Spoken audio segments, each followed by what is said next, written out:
Chers frères et sœurs, chers amis internautes, chers jeunes, bonjour.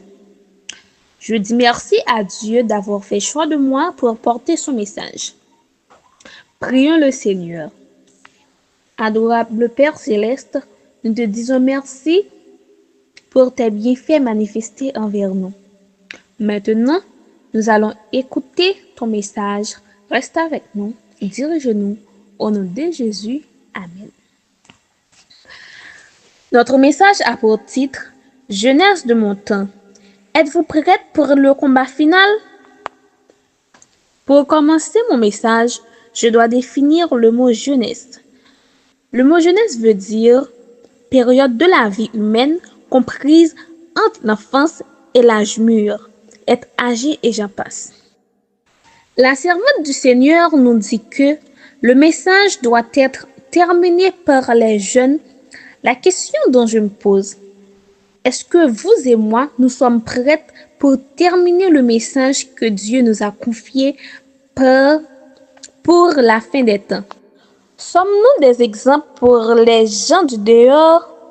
Pratiquons-nous les principes de Dieu en présence de nos parents, les frères et sœurs de l'Église seulement? Quand nous sommes seuls, pensons-nous aux principes que nous avons reçus? 1 Timothée 2, versets 20 à 23. Dans une grande maison, il n'y a pas seulement des vases d'or et d'argent, mais il y a de bois et de terre. Les uns sont des vases d'honneur et les autres sont d'un usage vil. Si donc quelqu'un se conserve pur en s'abstenant de ces choses, il sera une vase d'honneur, sanctifié, utile à son maître, propre à toute bonne œuvre. Fuis les passions de la jeunesse et recherche la justice, la foi, la charité, la paix avec ceux qui invoquent le Seigneur d'un cœur pur. C'étaient les conseils de Paul à son petit frère dans la foi, le jeune Timothée.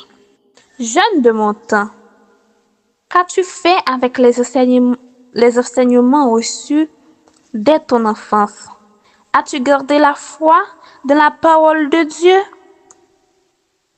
que tes parents t'ont apprise? Veux-tu garder ton esprit pur afin de pouvoir conserver la parole du Seigneur? 1 Timothée 3.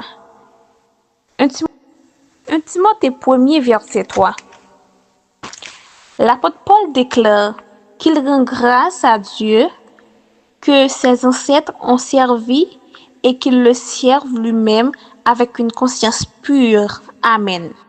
Chers jeunes, laissez-moi vous dire qu'en toute chose, vous devez avoir une conscience pure, comme Joseph, qui tout en étant esclave, a voulu rester pur au lieu de tomber dans le péché et déshonorer son corps, pour donner l'accès à Satan de détruire la promesse de Dieu de sa vie. Combien de fois fuyez-vous les mauvaises compagnies? Combien de fois vous n'acceptez pas les offres qui vont vous conduire dans les péchés et que le Saint-Esprit vous quitte?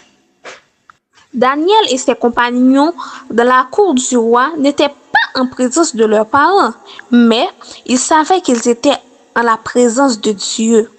Ne voulaient pas se souiller avec les mains du roi. Daniel 1er, verset 8, excusez-moi. Jeunesse de mon temps. Nous avons besoin d'étudier de plus près la parole de Dieu.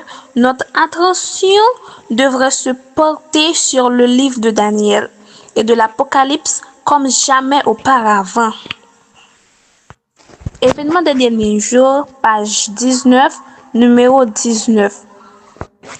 Nous sommes appelés à combattre dans l'histoire l'accomplissement de la prophétie et à étudier les œuvres de la providence dans les grands mouvements de la réforme et à comprendre la progression des événements dans les préparatifs des nations pour le conflit final de la grande tragédie des siècles. Croyons-nous que nous faisons partie de cette génération qui est la dernière, celle qui doit saluer le retour de notre Seigneur Jésus? Nous sommes jeunes, mais de quel côté sommes-nous comparativement au message des trois anges? Car l'œuvre de ce message est de séparer le bon grain du livret, sceller et trier les gerbes pour les greniers célestes. Ces choses devraient occuper notre esprit et retenir toute notre attention. Événement des derniers jours, page 18, numéro 13. Est-ce le moment pour nous de jouer, de nous livrer au plaisir malsain? Est-ce le moment de nous intervenir dans les affaires du monde? Laissez-moi vous dire que le monde passe et ses convoitises aussi, mais nous ne devons pas passer avec lui. Au contraire, nous sommes appelés à l'appeler de sortir de Babylone, à ne pas prendre la marque de la bête, à ne pas l'adorer ni son image. La jeunesse, Jésus revient bientôt.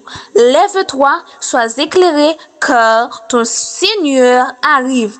C'est là ma prière pour vous et pour moi. Que le Seigneur vous bénisse. Amen.